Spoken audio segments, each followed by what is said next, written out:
Hi, I'm back, wearing a hat. Where have I been this week? Paris, Texas, maybe. God, that film's pretentious, don't you think? Actually, I was in Texas, West Texas, where the cowboys are, looking at an art town. Then East Texas, where the oil is, looking at an art chapel. Then Paris, avoiding the cakes, looking for an artist's house. In Nice, I walked on by some modern art sculptures that I didn't think were nice. Brixton, I went to an art gallery here. I was reading a book in Chelsea, New York. In all these places, I was looking at and thinking deeply about nothing.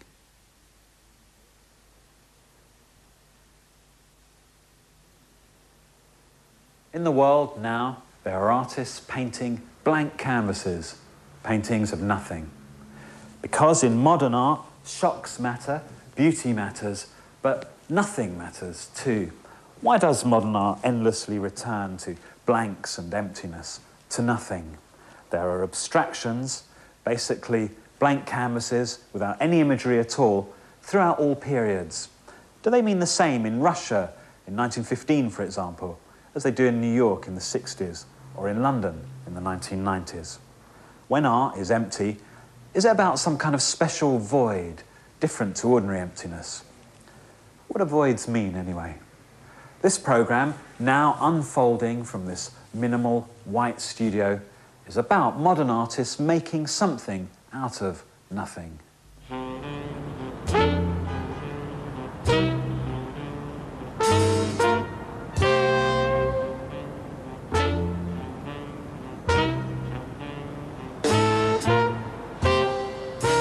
New York, the sublime sound of Lester Bowie.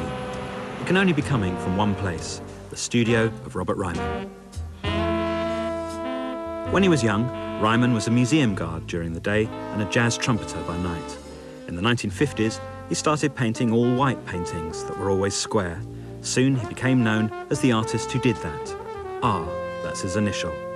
Now there's a famous West End play called Art that satirises the idea of the all-white canvas. But the idea is different to the real thing. Already there's a lot going on, even though it doesn't mean anything. And it's right that it shouldn't. 98, the date. The edge, the surface, the white. A million different whitenesses refracted off these textured surfaces. Riffs on nothing. The best riffs there can be, maybe. When I began, the square seemed to be the most perfect space to work with. And I more or less kept that. With the white, it was a matter of trying to make things more clear, actually. It sounds strange, maybe, but with white, you can see all of the details, all of the nuances, and the slight things that would be overlooked if it were a dark color. It seemed to please me to begin that way, but I don't know why. I get the sense that you think the meaning is there in the physical material of it. Yes, that's right. There isn't a meaning somewhere else. No, the meaning is Why not? Is what we see. Most people want there to be a meaning somewhere else and a picture that refers to it. Oh, there is. Well, there's the meaning of the experience of seeing it, because when you see it, well, you hopefully you would have you would feel good. I mean, you would feel as if it was a maybe unusual or interesting or very pleasing thing to see. And so you would have you would want to maybe smile, or I think it's like that with all painting. This is the first all-white painting of modern art, painted in 1915 by Kazimir Malevich, the Russian painter. He painted all-black paintings too.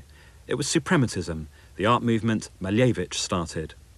I think Malevich is marvellous because of his ambition for art. He wanted it to be spiritual. It was revolutionary, futuristic, spiritual abstraction.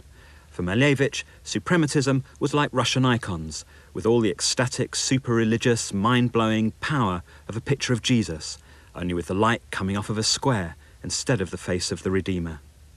Malevich is all meaning, the deepest, profoundest, most spiritual meaning.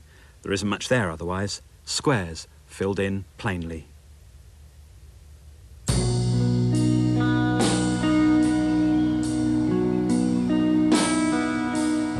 How can we know what spiritual really was for Malevich 70 or 80 years ago? It was a time when seances were still a craze, and when spiritualists used early phonograph recordings to imitate the voices of the dead. What about 20 or 30 years ago, the time when Mark Rothko was still alive? Rothko, the artist who wanted the experience of looking at his paintings to be a breakdown and cry experience. The blank redness of Rothko. There's not much to say about it. It's not the red of Matisse's Red Studio, but it's not that different either, except there's no studio in it, just the red. And the idea of Rothko's studio, gloomy, filled with Rothko's depression, his sense of tragedy. Rothko was appalled by a lot of modern art, the way it was going. When he passed Andy Warhol on the street one day, he had to turn away with a shudder. The sight was too horrible for him. He couldn't bear the pop glare. He wanted the murky void.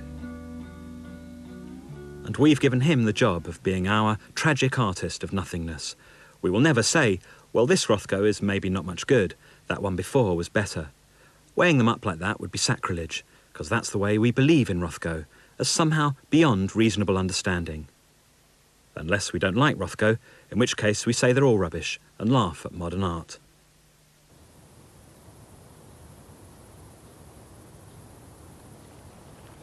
This is the Rothko Chapel in Houston, Texas. It was completed a short time after Rothko's death. It's a real chapel where people come and meditate and pray, even get married, or just crash out. The flotsam and jetsam of modern society, seeking a place to flop at a centre of vague, New Age religion light.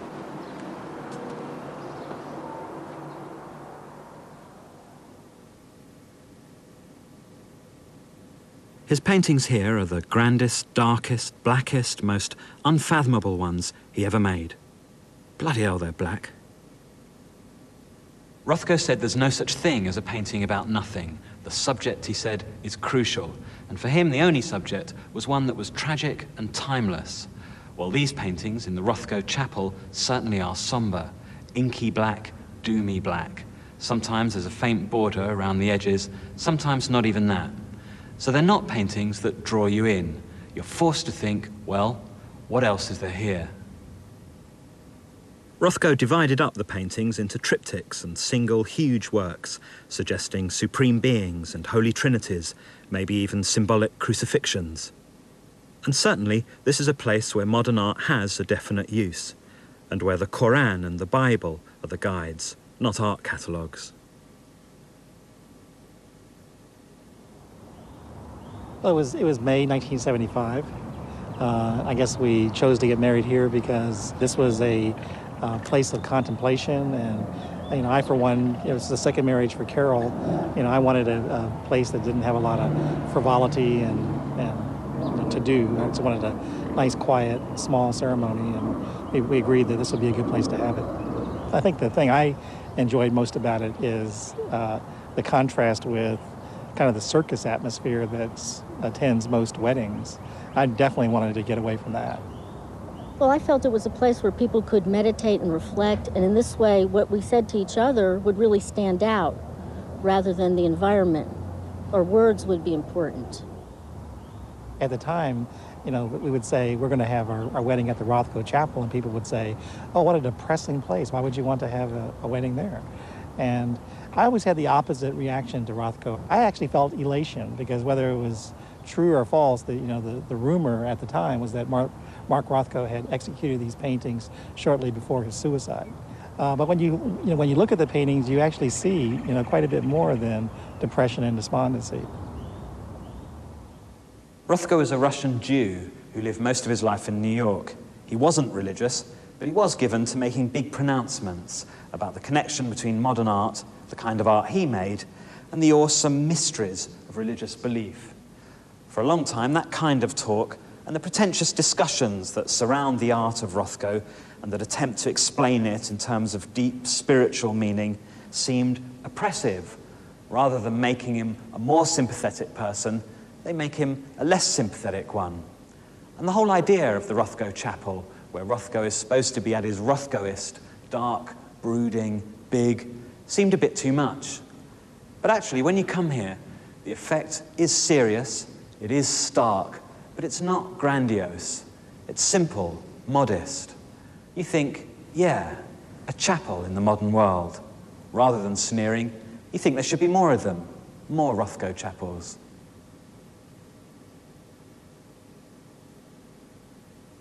Rothko committed suicide in 1970 by slashing his arms almost to the bone. His last paintings are artless and plain. We're asked to see them as Beckett-like visions of loneliness. They are part of culture, but not necessarily a part we're using much at the moment.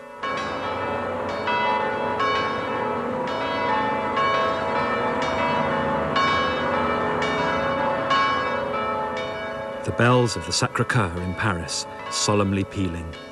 Rothko was solemn and a bit pretentious, but Yves Klein, the next artist of the void we're going to meet, was charming.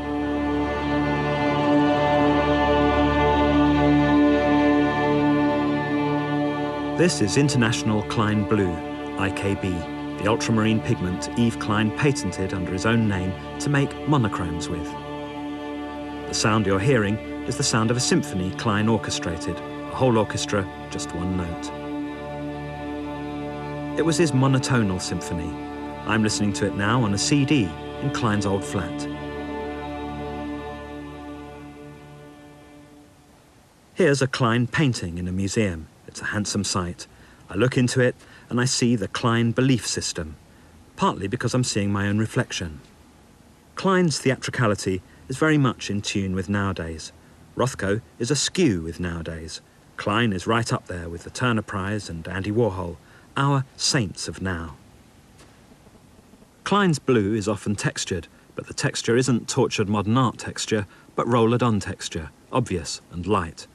Klein lived his whole life as an artist as a kind of play. He called himself Yves le Monochrome, and he tried to teach himself to levitate. I like his childishness. I think it's a good approach. As a child, he could believe in modern art, but it didn't have to be on modern art's own terms. It could be on his own monomaniac terms. Everything Klein did was ritualized. All systems of knowledge went into his system of belief, the system of modern art, but also the system of alchemy and the system of judo. He really was a judo expert, and he really was a member of the secret society of Rosicrucians and an initiate into the Knights of St. Sebastian. He advocated mystical transcendentalism. That's what the colour blue stood for, his zone of immateriality. And his other colours had symbolic values too: gold, pink, the spirit, the flesh. Klein once had a photo published in a newspaper using a trick technique, relatively primitive by today's digital technology standards, but still effective, showing himself apparently diving into space from a tall building. It was called Leap into the Void. When Mark Rothko went on about the void in art, it was an existential void. But Klein was a performer and an alchemist, an inspired fantasist. His void was a theatrical void, a magic void. And it was a sexy void. This is a hired model getting ready to imprint her paint-smeared body onto a canvas for Yves Klein. Here's Klein looking like Alain Delon at an outrageously offensive 1960s art event. Don't do it, women. Liberation is just around the corner. Oh, okay then, if you must, but I'm turning away. But was Klein really such a corny old 60s swinger? Rumours were going round Paris of his activities. Ooh, modern art and sexy models. With this film, Klein hoped to dignify his art, to return it to the world of art. But of course, it just fueled the scandal. He saw this sequence at the Cannes Film Festival, used in the movie Mondo Carne, and was so dismayed he promptly suffered a heart attack. Anthropometries, he called these paintings. They were supposed to be ritualistic, technical, aesthetic paintings. Flying, dissolving, blue, beautiful bodies. The year Klein started making them was the year Yuri Gagarin first circled the globe in a spaceship. It's blue, the Russian cosmonaut famously reported back to Earth on his crackly radio. A wonderful blue. Night falls. A lot of gas burners burst into flame. It's a fire event Klein made with the aid of the public gas company and the local fire brigade. Klein's Mystery of the Elements, the gas of nothingness. It was his last public art event.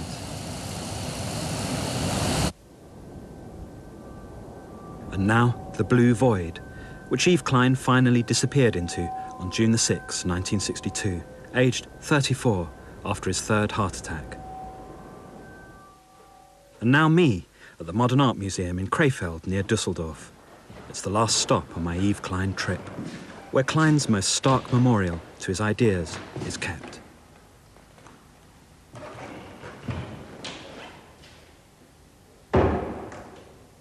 This is one of Yves Klein's most famous works, The Void. It was first shown at the Iris Clert Gallery in Paris, and it's now preserved forever here in this museum in Germany. But what is it exactly? Hello, little girl. What do you see here? Nothing. Nothing at all is in here.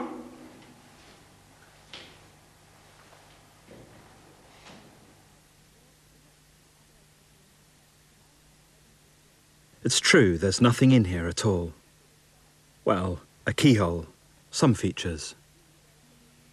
A neon light, but it's the nothing that's the main thing. Silence, the void.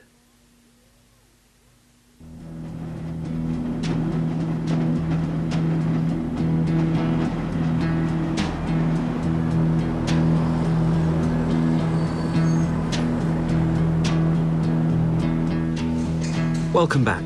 It's a tour of nothing. I'm getting a ticket to ride to nowhere. There are many mysteries about the 60s. Why did everybody have white apartments then? Why did art speak start? What is a curator? The train of meaning arrives, and I start putting the pieces of the story together again. The transparent, weightless, invisible pieces. From them, I start to get a picture of a new type of art that emerged in the 60s, one where nothing and something start circling around each other, weirdly. Yves Klein and Rothko each proposed nothingness and voids as art, but each had a special angle on nothingness, a spiritual angle in Rothko's case, a magical angle in Klein's. After their deaths, nothingness became very big in New York art, almost the main thing. But this time, there were no special angles. This was the period of really rigorous, hardcore absence, the minimal and conceptual years. Minimal art and conceptual art, the other two big movements in New York art of the 60s after pop art. Pop art was all about things, direct, obvious, uncomplicated, visible things like food, cars, adverts, sexy women. But minimal art and conceptual art were about making things disappear.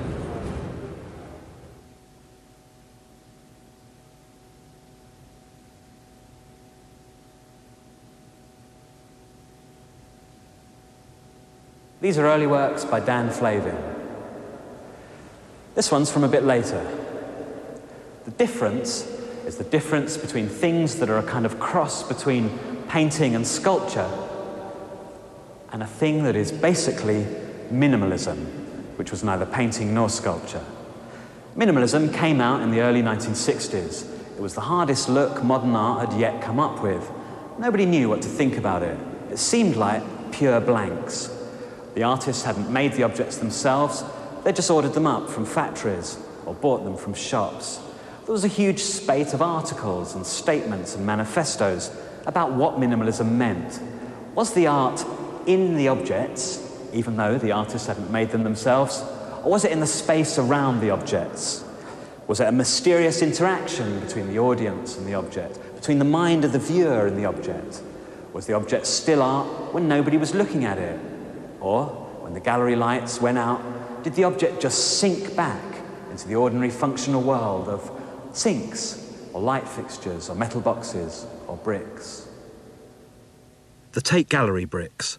We fought 2 world wars for this, was the general gist of the press outcry in 1974 after they'd come over to London from New York.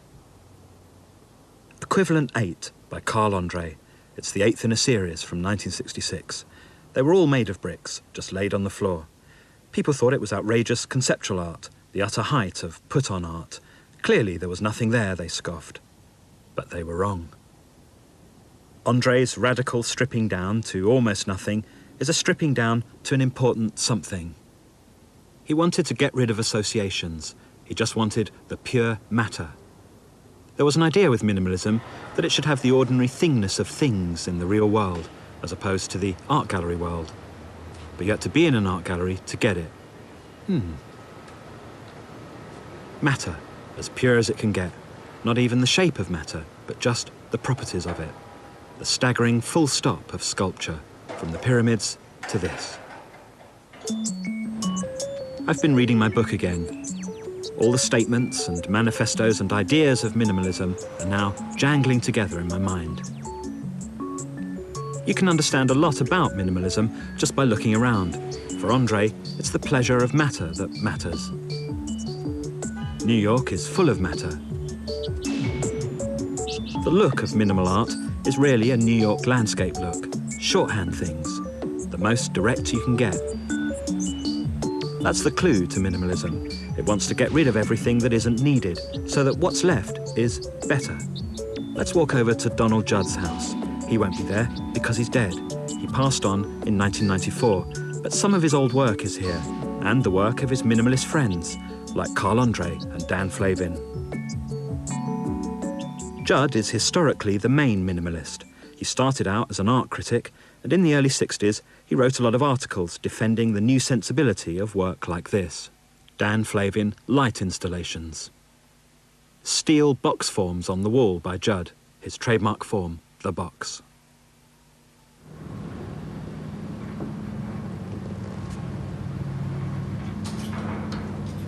Going up in Judd's old industrial elevator, I'm looking down on matter, but looking up to Judd. He's one of modern art's most powerful father figures. No one can kill him. He's certainly an authority for me. Boxes live on. There's a classic one coming up right now. Well, not right now, but after this stylish chair. Here it is. Wow. I'm stepping back now to look at Judd's first wall reliefs from the early 60s. In the big open spaces of this place, they look absolutely right. Where's that thought leading me now? Maybe somewhere quite far away from here.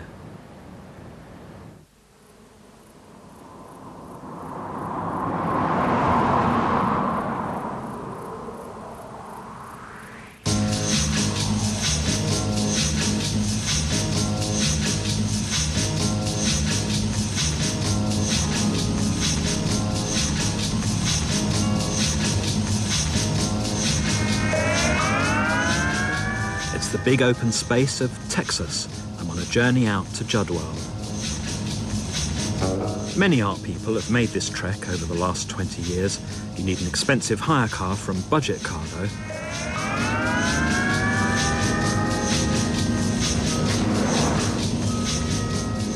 Phew, it's hot. Hope I don't have to wear that cowboy hat again. Judd started looking for a place to show his art at its spacious best in the late 60s. He was a very successful artist, but fed up with being bossed around by museums and the gallery system. He wanted everything on his own terms. Finally, he settled on this place, the little town of Marfa. Population, hardly any.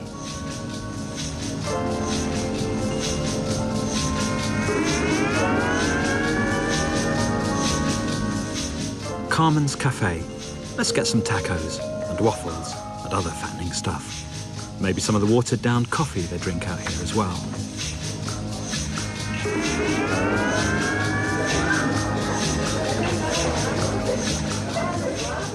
I better do some research before I tell you anything else. Specific objects, Judd wanted his art to be called. He hated the term minimalism. His idea was to get rid of roughed-up paint surfaces and complicated shapes because those things have been overdone. Here's his old centre of operations in Marfa, his house known as The Block, with its vast courtyard and military-looking buildings and high adobe walls that Judd built to keep the townspeople from looking in. And here are his works inside. These ones are from when he was still known as an art critic, but was just about to become known as an artist. Judd wasn't against art, he loved art, he knew all about it, he'd studied it for years. He wasn't against the past, he was just against repeating it mindlessly, and he was against sentimentalising it. He wanted a strict, hard, precise form, but he wanted the result to be sensual, exciting, good to look at, to do the things that art must do. Early on, Judd stopped making sculptures himself in a studio and started having them made for him by factories. The trademark Judd look is the factory-fabricated, machine-made look. It had to be made just so, and it had to be placed just so. That's why he couldn't stand it being placed any old how by museums next to any old thing. He thought museums were careless and unreal. He wanted the exact, precise, absolutely real and only thing, and he found it in Marfa.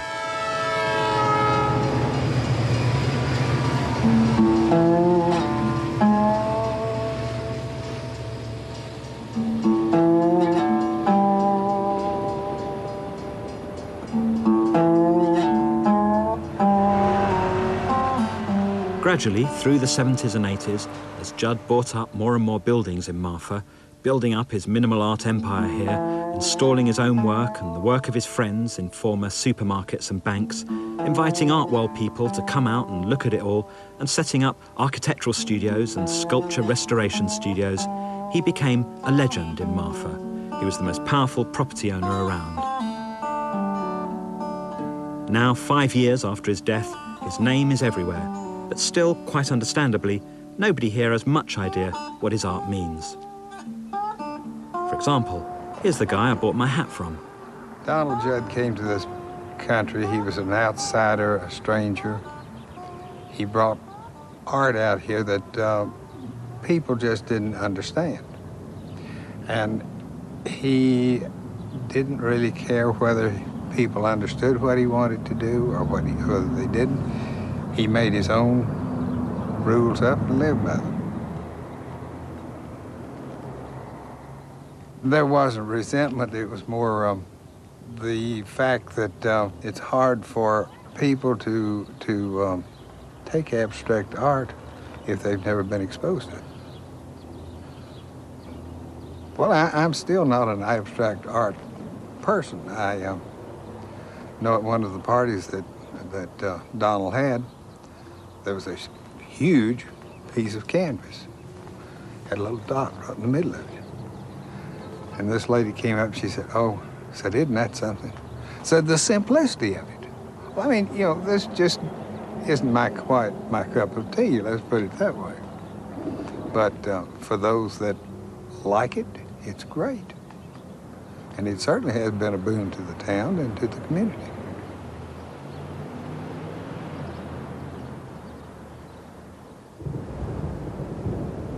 This is a former army base on the outskirts of Marfa, bought up by Judd. There are 100 immaculate, shiny, stainless steel boxes in here, all making up one work. Each is 8 foot by 4 foot. Close to, every one is clearly different to the others, distinguished by a sloping plane or a flat plane or a plane missing altogether. Further away, they all unify into a sight that is shiny, sharp, hard, alien, strange, amazing.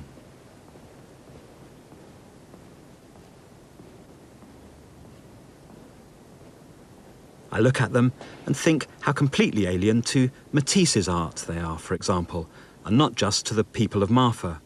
What a big eruption in the idea of art they really are. They ask, what do we want from art, really? What are its highest aims? Why do we want art at all? I think all this, and although this shiny metal vision in the middle of the desert doesn't mean anything at all, I know Judd is great.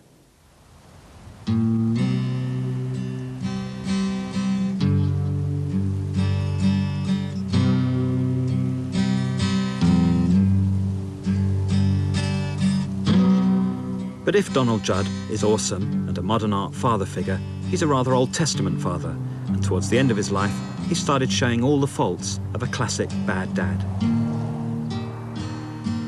I think Judd became more and more lordly with Marfa, even megalomaniac. It was about producing and producing and producing, ordering up more and more sculptures every day from the factory, getting in more and more money, buying up more and more properties. He wanted to rule out everything that wasn't himself. Everything here is Judd approved. There's nothing to upset the mood. It's not the happy face of minimalism exactly, but also it's not the original tough-minded 1960s moment of minimalism. It's a kind of minimalism with good weather mood. Judd was horrified by museums making art into entertainment, but now his own art is becoming part of the tourist industry. Its tough meanings are being gradually sanded away, becoming vague and fluffy to fit with difficult art's new popularity. So goodbye, Marfa. Hello, New York again.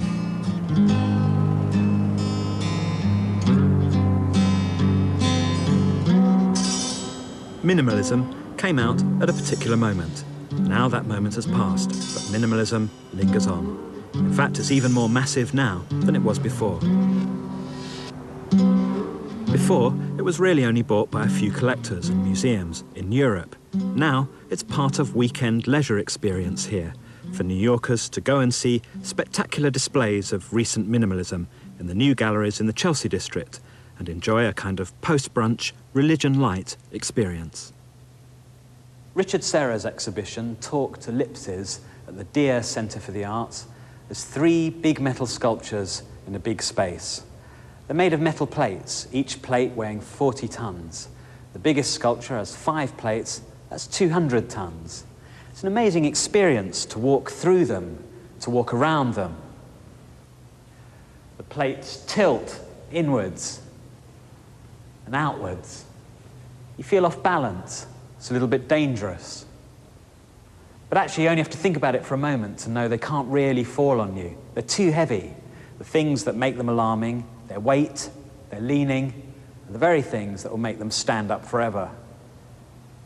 Serra is a now mythic artist of the late 60s movement of post-minimalism. There are a lot of cliches attached to his myth. He's all about the factuality of objects, the metalness of metal, the thingness of things. Big, rugged construction techniques, shipbuilding techniques go into the making of his sculptures. The Serra world is a tough world. Amazing, head-banging toughness is really what these sculptures express. Post-minimalism, the type of minimalism Serra stands for, was minimalism that was curvy or scattered rather than square or cubified.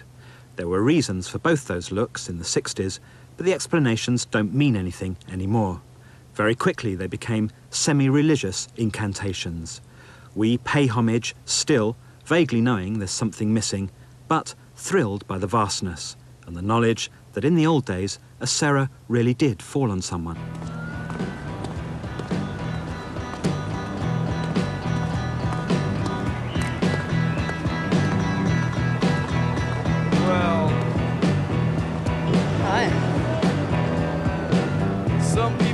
Pick up girls and get called asshole.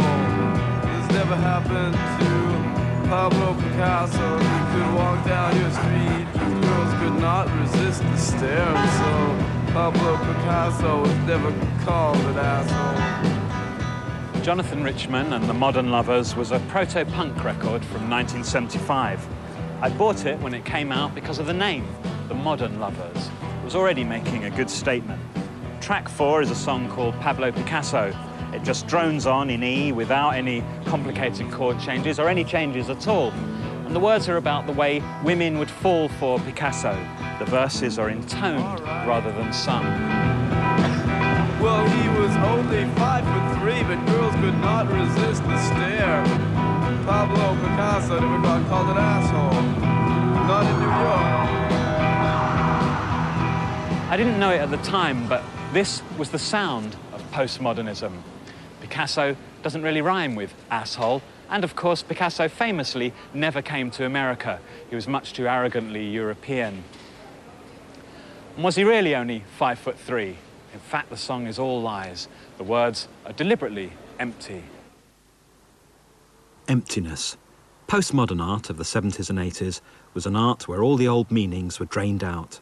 It was an art of radical draining, leaving a lot of baffling blanks. But it wasn't baffling to the next generation, the artists of the 90s, because their young sensibilities had been formed at art school by 80s blankness. They got their mother's milk from blankness. They loved and found normal the icy white nothingness that art had become.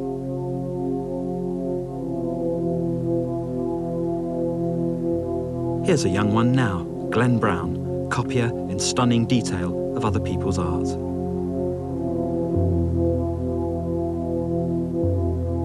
He's doing the 19th century German Romantic painter Arnold Böckling's Isle of the Dead now.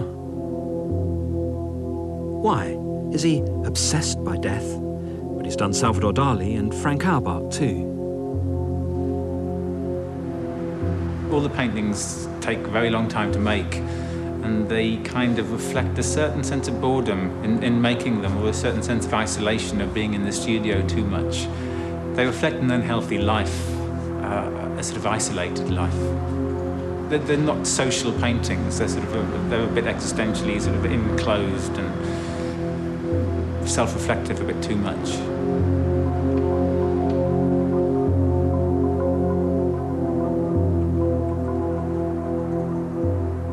I always felt that my reasons for using other people's work was not just to take the piss out of them, or not really to talk about sort of reproduction or appropriation per se. I was talking about my take on the world, and in using sort of found images, I'm just dealing with sort of a contemporary landscape. It's nothing more than that. The terrifying contemporary landscape, the punky nothing, the gobbing and snarling nothing, a few moments of that in the late 70s, and then many years of this, art's new coldness, airless, dead. Glenn Brown's meticulous copy of a science fiction illustration in a magazine. And his upside-down copy of a painting by Fragonard. Its new title is a line from a magnificently depressing Joy Division song from 1980. You could say that's an appropriate year, the dawn of the dead. I kind of always look upon them a bit as being corpses, that they're sort of, but they're living dead corpses. They're sort of brought back to life, and therefore they have to animate them with a sort of degree of campness. There's sort of a certain deathly quality they have in them, which is the appropriation aspect, I guess. The lack of originality. The exaggeration in the paintings very much comes from the colour. I love hyping up the colour so it becomes slightly, to appear that it's drug-induced or something. The colours become quite acidic, quite repellent in a way. In the best paintings, I think, the colour becomes almost as if the paintings have gone off, like rotten meat. So that it's decaying. It was once fresh, but now it's decaying. And now a reheated version of 60s conceptual art done by a 90s art band. This is Awada, the band of the artist Martin Creed, named after their fashionably Japanese bassist Keiko Awada.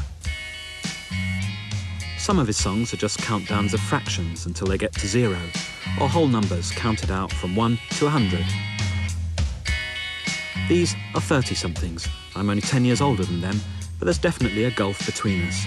I'm all brow-furrowing inquiry and reasonableness and philosophising. They're all accepting that the world is a big, round naught. Nothing, nothing, nothing, nothing, nothing, nothing, nothing, nothing, nothing, nothing, nothing. Let's have a look now inside the mind of the blank generation. This is the entrance to the Cabinet Gallery in Brixton, just somebody's flat turned into a gallery.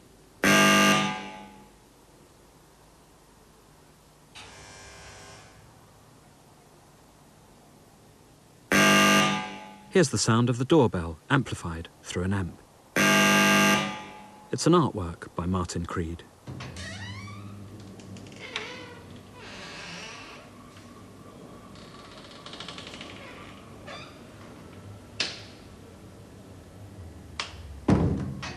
An inner door, incessantly opening and closing in an annoying way. It's another artwork by Martin Creed.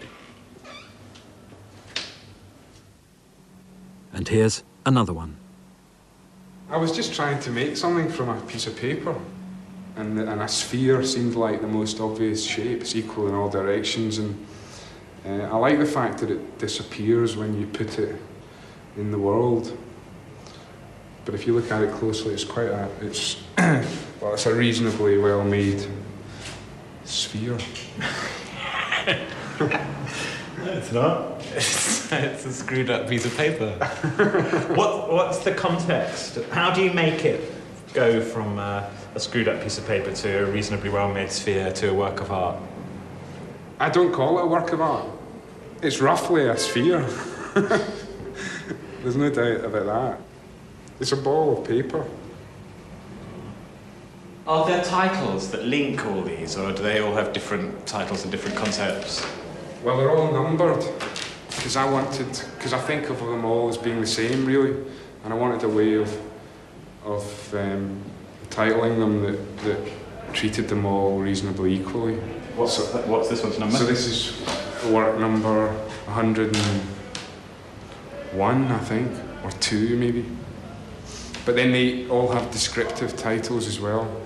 So this is a protrusion from a wall, and that's a sheet of A4 paper crumpled into a ball.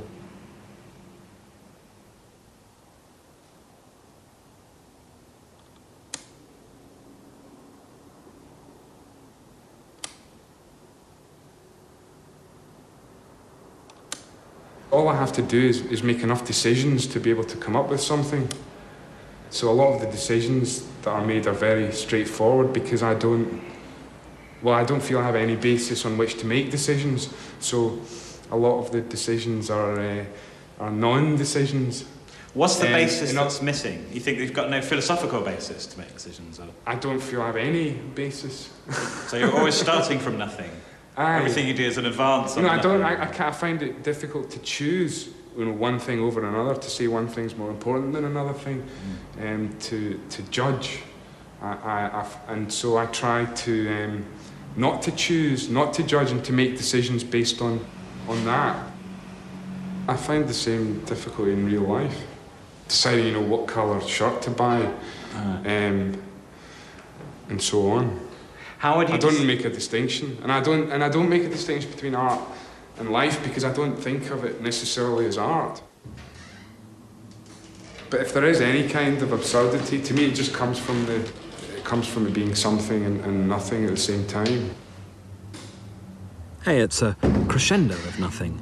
A door opening and closing, and a light turning on and off at the same time.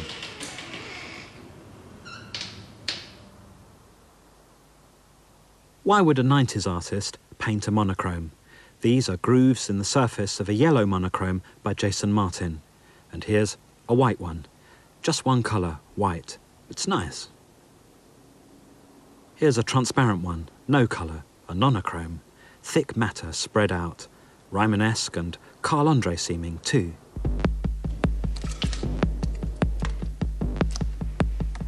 Jason Martin is a new guy on the matter block. He just does matter, masses of it.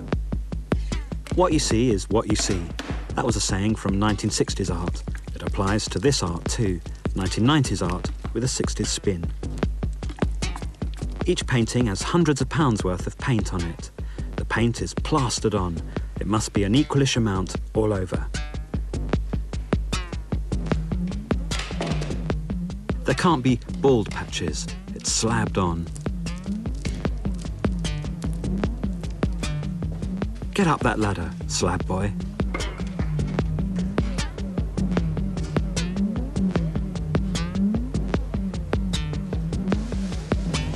Then it's dragged back and forth for hours, all day, until it's right.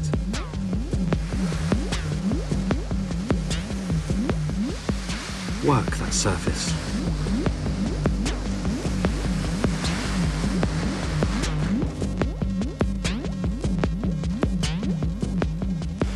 The giant comb records and documents the movement of the artist's body moving through space.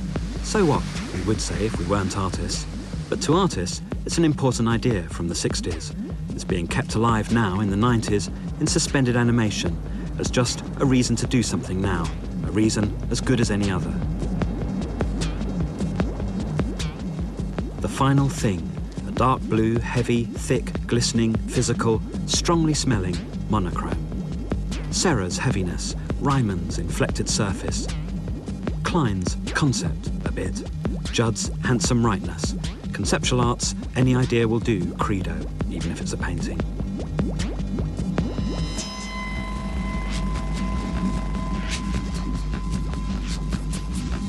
Jason Martin does matter without spirituality. These colours are the work of an artist who does spirituality without matter. Someone from the 60s who, in the 90s, has become the undisputed leader of radical intangibility. The idea with James Turrell, the American minimal artist who works with pure light, is that the viewer walks into the space, there's very little there, but something happens.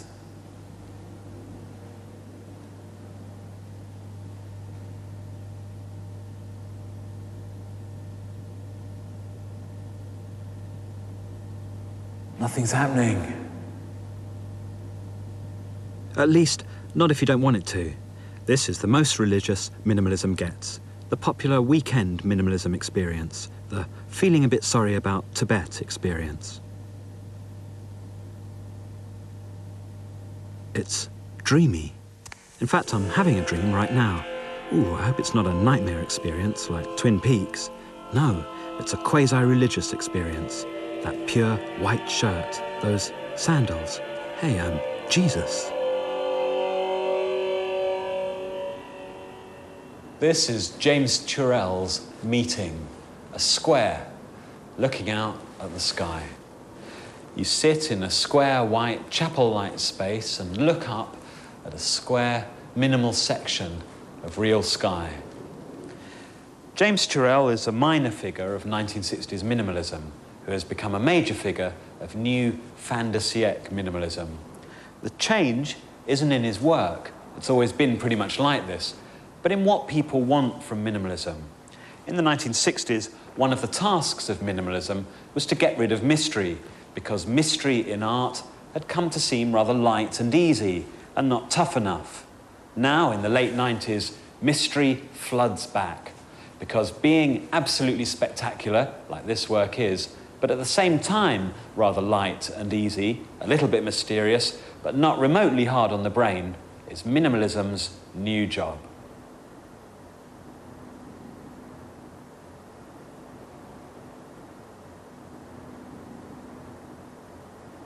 The sky changes, the natural elements. It gets darker and bluer, and the ceiling gets correspondingly yellower.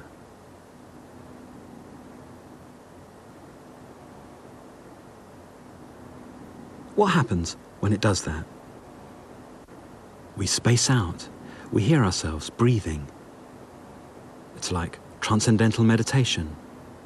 We're probably going to levitate in a minute. We don't reject spectacularization. We love it. You can see it all happening. Colours changing, the mind blowing. The film gradually running out. Goodbye.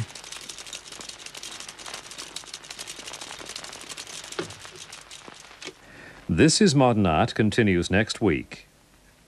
Tuesday, it's time to look to the future as Sam Neill explores the technology that will take us far from home in the final of Space, 9:30 Tuesday night.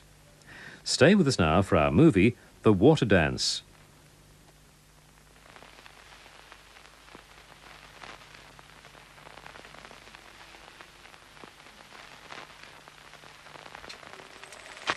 Oh, I thought I didn't have to wear that hat again.